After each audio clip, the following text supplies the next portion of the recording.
अंधकाराकडून प्रकाशाकडे. आषाढ अमावस्येचं दीपपूजन. आज आषाढ अमावस्या, वर्षाचा सर्वात काळोख असलेला दिवस. आकाशात चंद्र नाही, आभाळभर ढग, पृथ्वीवर धुंद पावसाची सर आणि मनातही कधीकधी एक हलकीशी अस्वस्थता.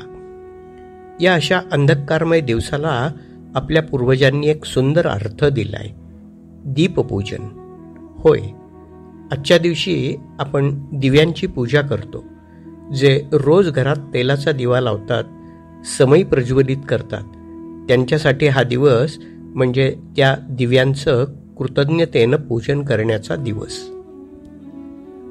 आपण दिवा लावतो, ती एक कृती वाटते, पण त्यामागे एक गूढ आध्यात्मिक अर्थही आहे.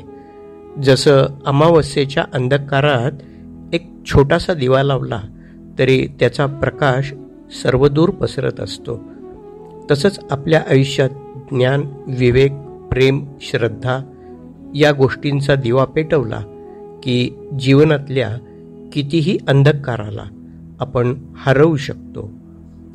पुराणकथा असं सांगते की एकदा देव आणि दानवांच्या मध्ये घनघोर संघर्ष सुरू झाला.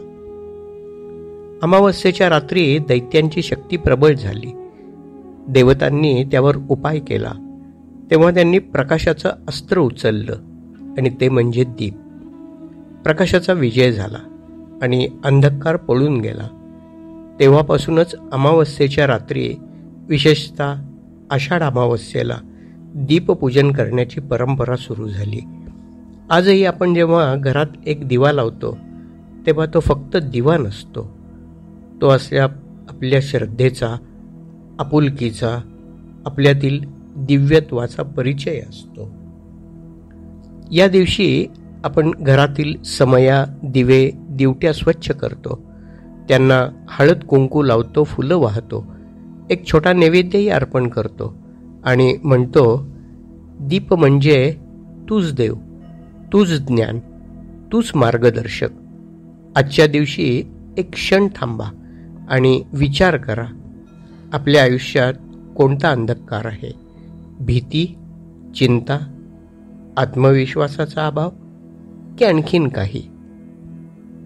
ते दूर करायचं अस्त्र आपल्या हातातच आहे, तो दिवा. शब्दांचा दिवा, प्रेमाचा दिवा, क्षमतेचा आणि श्रद्धेचा दिवा.